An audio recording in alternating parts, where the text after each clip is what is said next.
Oh, good morning or good afternoon, and welcome back to Become One Living, where we're exploring yoga, body work, energy work, life, emotion, feeling with Jody and Dan Boysitz. Today, I'd like to take the opportunity to sort of give a big, broad brushstrokes as the difference between body work and energy work. As a practitioner, the approach in body work is very nuts and bolts, very physical. In other words, I imagine that we're going to move some tissue, reorganize some tissue, very physical, right? And so when we take that approach and we get the body aligned in that way, we do diminish pain. Yeah. And there are certain things you look for in the body, meaning when you study what we've studied, there's teachings called body reading. And you look at certain areas in the body to see where they're lining up and where they don't line up in body work.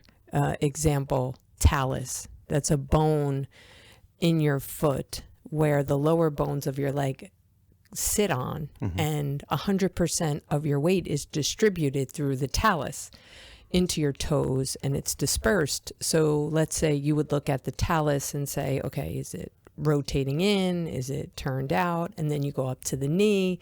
And this gives you a broad idea about reading the body physically in body work. Right. Good point, Joe. So there are essential, and we're talking about, the bulk of society. What always comes to mind is certainly there's congenital concerns, and we're not downplaying those or anything like that, but we're just talking by and largely, right? The ordinary person. Yeah, we're not absoluting. What we share isn't all or nothing. Right. This is a discussion because I teach functional yoga, right, which is body autonomy. Right. So we're talking, whatever's happening in your body is what we're honoring. So we're looking at everyday Joe coming in or Sally, and we're not trying to fit body work into a cookie cutter. Right. But we need a general place to start. Right. And so the general place to start in terms of a physical body, if you want to start from the ground up, is the talus bone and essentially the second toe pointing forward. Yeah. And the kneecap essentially pointing forward and above the talus and balanced in between the second toe right there. And then as you go up, right above that, we'll have the most prominent part of the hip bone, the ASIS. Part of the pelvis. The two bony parts that stick out above your pubic symphysis, which is near your genitals. Right. The bottom of your pelvis. The top, two bones stick out called anterior superior iliac spine. Right. And then as we move upward, we're going to look at the costal arch, because the costal arch can show whether there's an overly anterior pelvis, because it will flare, right, a little bit. And then we want to look at the shoulders. How can we describe more the costal arch? Costal arch, how can we describe it? Like, where is it? Is it T12? Yes, and it is really just the bony. In the front body, it's the bony part that envelops the belly, right? So the bones. Okay. So it's your ribs, part of your ribs that come out and flare left, right. Right. So the front part of your body, those ribs that flare and cover some of your side body and your front body. Right. That's the costal arch. Right. Okay. Right. And then we move up and look at the arm bones or collarbones. Yeah, in collarbones and arm bones in relationship. So the collarbones, in an ideal, they're horizontal, right? And when you look at the arms, at the side body, we want to be able to ideally see space in between the thumb and the index finger, So when your arms, and this is functionally, I want to sneak this in, we don't do Tadasana where people bring their shoulder blades on their back and palms face front of the room. That's anatomical. The way we do it is shoulder blades are on the back and the arms fall and relax at the side body so we can see the rotations in the arm and to allow the arms to hang naturally and unwind. There isn't that rigid palms face the front of the room. No, that's not how we function. Right. So that's how you would look at a body in body work. You're looking generally. Yeah. It's safe to say for an audience that's not practicing this or a practitioner, we're just going over general guidelines. Go ahead. Sorry. No, because it's really a trained eye that's going to see this. It's not something anyone ordinarily cares about unless you're in this business. You know? And the trained eye that you have and I have that we've worked on for 30 years. When someone walks in for yoga class, I see the imbalances. Mm-hmm. No judgment, it's discerning. Right, you see a favoring of a leg or a knee or one shoulder higher than the other or the butt sticking out. Another one is, we call this, when the chin leads, we call that the cervical spine is stuck in extension. Right, so we don't want to be stuck in extension. We want lengthened up so the chin's down. From the side view at the ear, the head of the arm bone, the head of the leg bone. Oh, and in yoga therapy, in the Become One method, in yoga therapy, in private, I teach people, and Dan does. Dan comes in, he does this whole segment on teaching you as a practitioner to look at someone's body, because we want to help people realign their body to become a conduit for their potentiality. So if someone's shoulders are rounded or arm bones are in front of their ears when you look sideways, that could be a problem. Hearing, eyesight, jaw pain, cognitive imbalances. And that's what we do in yoga therapy. There's an aspect of it where we look at the whole being, which is part of the body. Sure. And then you begin to add on and take shortcuts with the experience of knowing essential things. Let me think. So let me think for a second. So, for example, the crural or the outside of the lower leg is the most weight-bearing part of the human body, right? So knowing that, we can focus in on that part of the body and then in relationship, look at the knee and the foot and begin to see, is this person standing a lot? You'll find clues there. The head stuck in extension is another one, but I have to, what keeps buzzing in my head is, honestly, when I first field somebody or meet somebody for the first time, they come to the office, I honestly can tell you that I look at their face and their eyes. The eyes are the most revealing when it comes to somebody in pain. Wow. That made I felt sad. Yeah. What you just said, here we are talking, body work's about the body. And this is how my husband works. This is why he is amazing at what he does. And that's hard because he's my husband and y'all think I might be saying that. But that's what he does. He sees the face, the eyes, and the spirit. Most definitely. And I want to just take a half a step back and say to the audience that as much as Joe appreciates the work that I do and I her, it's important to know that unless you find somebody, a practitioner that you trust, nothing's really productive is going to happen. So I could be the greatest practitioner in the world, and all these celebrities could proclaim that you have to go see this practitioner or that practitioner, and that's great. I'm not saying that they're not good practitioners. However, if they could be the best practitioner on the face of the planet, but if you don't resonate or trust that person for whatever reason, it's not going to be as productive, right? So, just the headline is, I could be the greatest practitioner in the world, sitting right here. But if the person coming in, the client, doesn't receive or agree with me or trust me or whatever the thing is, whatever the hang up or the obstacle is for us being productive, then I would encourage that client to move on and find something, a modality that they do appreciate. And that's a whole nother thing. The modality could be. Yeah, we've had that happen where someone will work with Dan a few times and then come to me, and Dan did work and it did work for them. They don't even know it though. Right. And then they come to me and I'm able to get in more because of what he did. And some people don't connect with me. Right. They don't want to work with me, and I send them to Dan. And we also send them out to other people. It's not just us two that exist. And in the defense of practitioners, just so they have a piece to feel supported, is that just like in psychology, typically that is the own person's or the client's resistance to change or transformation. And I shared this the last time we talked about body work in a prior episode, that the kiss of death is somebody comes in, I hold I'll do a double contact where I'll hold in by the ileocecal valve and hold the lower back, and they'll go out in it's usually 12 minutes, right?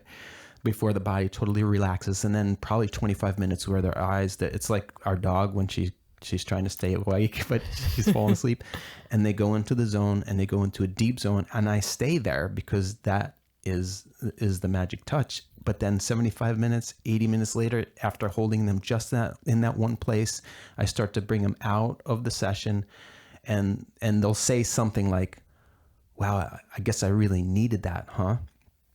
Additionally, they won't feel the hamstring pain that they came in for, but in that moment. But then I don't see them again, and I never take that personal, because I know that we're getting close to them really seeing what it is they need to work on for themselves. Not that they're going to, but they're seeing that in their face. Something rose. We don't know. In IFS, we don't know what part came up, what happened. And we also know neurologically, the world, I want to say 98% of the world is afraid to slow down. So relaxation and deep rest is very vulnerable to the world we live in, because we live in a society of hustle.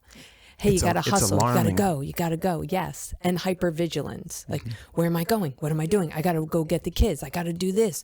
And then they lay on your table, you put them out, they're in drool. And in that state that is achieved, we're going to talk about this as we dive in. I like the word using you drop in. And you drop in from the physical body, you go into a theta state, these brain waves where you're kind of conscious and not, like a wakeful sleeping state. That's where you start healing. That's when people get off the table and now they're rushing home to go do something, or going to the gym. When I ask, what are you doing? I'm going to the gym. Going to the gym? You just completely altered your being. Great point. So another phrase that we hold in our mind when we're doing body work is that the awareness makes the change, right? So as a practitioner, yes, I'm doing stuff and I'm hydrating tissue and rearranging things to a degree, and just hands-on alone is a healing in and of itself. However, if the person goes back and does the same repetitive motions with the same intensity and doesn't use the awareness that was just created to start to shift, even if it's just a little bit, and change the way they're using their body, it's just going to be like watching this Groundhog's Day. Yeah. Lifestyle. This is what I've witnessed. People come in and they don't want to transform. They don't really want to change. Anthony DeMilo, he was amazing. He talked about how he was a priest. He was a psychologist. He spoke on how he would counsel people, and he would say right to their face, you don't really want to change. You want to be happy and feel better living the way you're living. You don't want to be happy, he would say. Mm-hmm. And he would say also, you get married sleeping. You get married, you eat sleeping. Go to work sleeping. Yeah, you're sleeping. You don't want to wake up. And coming back to what you said, that's not being mean. I want to share, I didn't want to wake up. I also didn't know I was sleeping. Mm-hmm. I didn't know I was lost. What came to my realization was what I'm doing isn't working. And this doesn't feel good. It's not working. I have nowhere to go. And to go back to the point that you shared, to bring it back to lifestyle, people come to you, me, or yoga, or a therapist, someone, and they think one session, boom, you're done. And I'm going to go home, eat, drink, and engage in whatever I used to do the same way. Yeah. Like carry my bag on the same shoulder in which you just help me realign. Mm-hmm. And that's what me and Dan want to offer you in this podcast is this is long-term change. This is lifestyle stuff. Lifestyle, yes. You don't get to wholeness and healing from biohacking. I'm sorry. I know some people are going to disagree, and that's cool. Yeah. But I've tried everything. I'm sure we're going to have plenty of people that disagree. But a lot of these things, it's like 20 years ago when I was hearing about people becoming nutritionists, right? When you're a nutritionist, you're almost over breaking down ingredients and stuff like that. It's like, okay, I got to put the exact ingredients into this human body, and once I put this in, they'll get what they need. And they're overlooking that what you put in a person's body, there's a reaction and interaction with that. So so it's like it might not exactly be. It doesn't work like that. Yeah. There is this thing and that thing, and then there's the interaction in between the things, right? And that's just like a practitioner and a client, and then there's the interaction between the practitioner and the client. 1 + 1 = 3, right? In the philosophy, mm-hmm. It's me and you equal a third, and so you and bodywork and a person is a third thing that comes from that. It's not about you or them and your individuality. It's right. What can you co-create together? And to see if we can talk a little more about the energy you were saying. Mm-hmm. Right. So energy work versus body work. So now in my mind, energy work, let's say craniosacral energy work, it has particular technique. Right. There are layouts of techniques to address specific, say, headaches. However, by and largely, in the biggest broad brushstrokes, bodywork is more physical, nuts and bolts, and energy work is more the concept that I always come back to is lying hands and touching the body and being patient enough to allow the body to use that contact to reorganize around that contact. Right. Wow. So it's calm, slow, patient time. Which is spirit. Spirit is calm. It's conscious. It's regeneratory. Mm-hmm. Regenerative. Yeah. Thank you. And I would almost pose to the audience to say, find someone would allow you to, and just put your hands on them, and set a timer for 20 minutes, and see what happens. No speaking, just lie your hands on somebody for 20 minutes and see what happens. Dan and I also studied something called source point therapy, which is an energy work created by Bob Shree and Donna. Yeah. They're in New Mexico. Sometimes.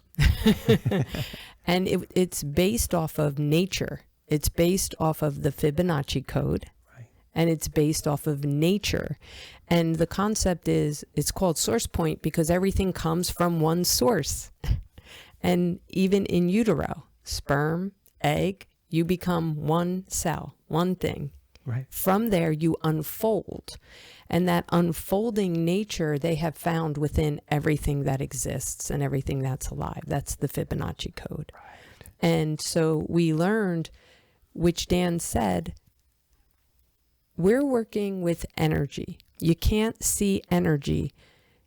In energy work, example, Reiki. Reiki has symbols Source point has just sacred geometry.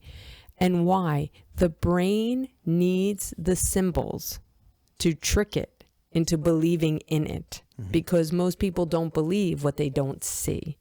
Yeah. Does that make sense? So in the end, though, if I touch you with an open heart and say, may Dan receive what he needs to receive, in my experience, you will unwind and you will receive whatever is meant for you. The diamond points in source point, the sacral hold, and in craniosacral, those techniques are conduits, if you will. Yeah, tools. Yeah. Tools, just like the body is in yoga, to connect, to feel something, to open something, to allow. It all comes back to awareness and allowance. Like, we don't allow ourselves to just be and allow our body to come back to its natural state of calm. Right.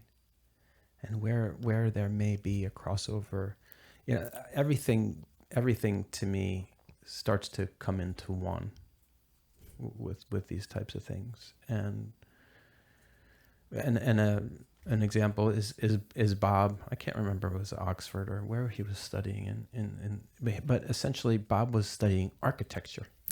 He was an architect. He's an architect. Yeah. And his drawings is how essentially how he lies his hands on people is.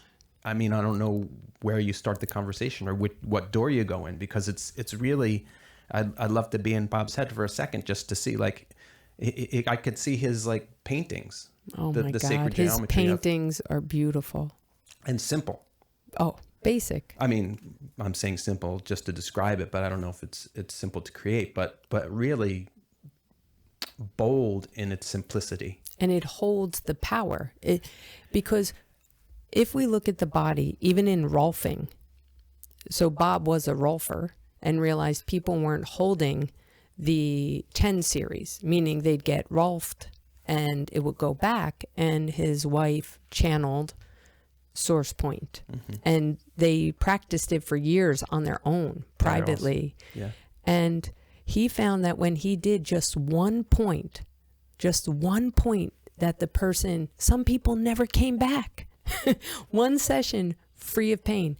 And because it reconnected you to the blueprint that exists. There is an innate intelligence beyond us that when you cut your arm, how do you think it heals? You think I call or I press a button and it happens? Yeah. It's innate. And we get broken off from that innate intelligence from nature. Oh gosh. Yeah. I mean, so many of those things that are that powerful are that simple, or those things that are simple and powerful, we take for granted and overlook all of the time. Like it's just like we forget about it. And that always takes me back to, it's like when you're conceived as a being, it's like you don't have bones. You're literally a bunch of cells rallying around some energetic center. There is nothing to it. There's more space than anything. And then the intelligence of those cells begin to form into bones and a heart and lungs and kidneys. This whole perfectly designed mechanical structure that helps you live a life. I mean, it's just like, how do you take that for granted? And we do. But and we remove the energy piece from that, meaning we're not the spirit. We talked about spirit on one of our episodes. It animates us. So if we didn't have spirit, we would have these little creatures, human creatures, walking around like, hi, robots, or just empty bodies, because spirit prana in yoga animates you, and energy work touches that. Energy work touches the life force. It hangs with your life force, and you're invited to, you don't have to do anything, but you're invited to study your own life force. That's the thing. When we don't have energy, we drink coffee. When we're tired, we'll sleep all day. Or No, we'll drink coffee. Yes. What we do is tend to avoid all the red flags. We just ignore all the red flags, which awareness would, if we get better and better at being aware, we would listen to all those and get better rest and eat better and live better, you know. Another aspect of energy work, I also studied with Dr. Nikki Elliott. She was based out of California? Yeah, Pasadena, I think so. California. I went and stayed with her for a week or two and learned inner light method. And it was for children. And has her PhD in education. And she brought energy work, which is similar to neurosculpting, to kids, and found that when she spoke about energy and colors and feelings, that stomach aches disappeared, headaches disappeared, that children weren't able to say, I'm sad. So she would go in and say, what's going on? I have a stomach ache. Well, what does it feel like? What does it look like? Can you imagine taking a deep breath and blowing it out? And because the kids aren't tainted or have limiting beliefs, their imagination came in and allowed them to release stomach pain and allow some of them to lower their impact of sensory. Yeah. To summarize those ideas, essentially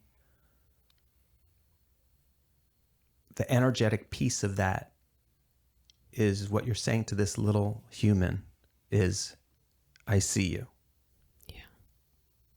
And say when you just lie hands on somebody, you're witnessing them. And what more do we want than to belong somewhere and to be seen? And those are energetic pieces of this work that again, we can overlook all day long. But for those practitioners like me in the early days, is just working so hard to help somebody feel something. And it really didn't take that much. All you had to do is lie them on the table and let them, and you know, especially outside of New York City, just let them relax for an hour, and they felt like a new person. Yeah. Dan's teacher and mine, I studied with him briefly, Hugh Milne. When I walked in for a session and that man looked at me and he just sat and he talked to me, I said, whatever you do to me is fine. Talk about trust.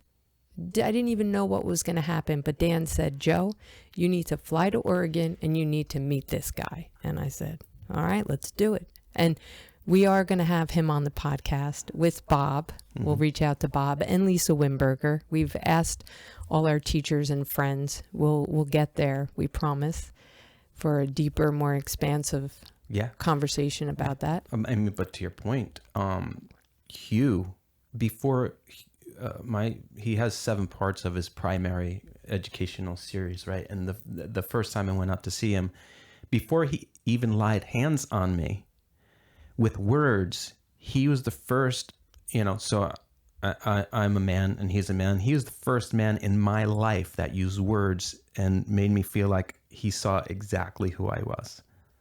Like on a cellular level, using poetic terms and adjectives. And that alone set me at ease, made me feel relaxed, and so diminished inflammation and pain in my body just by using words to let me know that he sees me. Yeah. He asked the class, what do you see about this guy? And Dan was sitting there and I was swinging my legs a little bit. He was swinging his legs and he's tense. He looks anxious. What'd they say? You're tense, you're anxious and unhappy. And if you ever meet this guy in person, those really aren't things you would ever say about him. Maybe me, but not him. And Hugh turns around and says, he's in his Buddha nature. He's happy as could be. He's done a lot of work, right? He said, this guy has done a lot of work and he's in his Buddha nature. Dan came home different from that. That's a beautiful point. Words hold energy. Matrika Shakti, Vakta. In Sanskrit, word has vibration. Word has power. And words have the potential to lift you, empower you, or cut you Crush and you. destroy you. Yeah. And as a practitioner, the reason I do work on myself is to change how I talk to myself, because that's how I talk to you. Yeah, I mean, and are you kidding? Being a practitioner, that's what it's all about. That's a cornerstone. That's key. You can't do anything without that, right? The work on yourself. Is I have a tendency, if you listen to all our podcasts or episodes, Right. or some, I can be very clear, which comes off sometimes as harsh, Right. or sassy. And that doesn't land well. That could be allowing someone to become defensive. Right. And I've had to work with those parts that are dry or harsh and ask, how can I speak more tenderly? But then I look back and ask, how am I not tender with me? Right? There's this whole thing, we're talking about body work and energy work, and yet under it all is relationship and intimacy with self and with someone else. And if you there's students that say, whatever you do, I'll do. Not because I'm a guru or I'm magical, that they trust me so much that we can just sit and be and things change. And then there's other people that are repulsed by me, which is cool. It's all good. They will find someone else that can do that for them. Yes.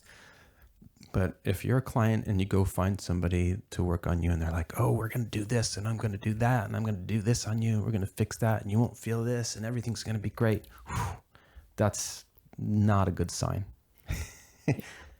And if someone says, I'm going to release that block in your heart chakra and your pelvis is closed. Y'all, please don't tell people what you think or you're projecting on them what's wrong. When energy work starts, or when you do energy work or body work, you don't know really what's happening. I don't know. I trust that if I'm connected to source, to intelligence, and I get out of the way, and we have this connection, that whatever is meant for you to happen will. I'm not God. I'm not divine universe. I'm not innate intelligence. I don't know anything besides techniques and hope. Mm-hmm. And knowing you're already whole. I'm here to remind you and witness you. Yeah. And just finally, Hugh has a recipe, but I would say something like this. Finally, if you come across a practitioner as a client, give that practitioner at least a handful of sessions before you, in your small mind and not an uneducated mind, allow the practitioner the time to work with you, so that you can fully feel the results or that person's worth, because it takes that time. It could take that time to get there. This could take some time. Yeah. If you have questions about source point, inner light method, craniosacral, and Google it, or reach out to us if you want some practitioners near you. We know people pretty much everywhere. We could even put you in contact with Bob and Donna and Hugh. And that's it. Yeah. So becomeoneliving@gmail.com. See you later.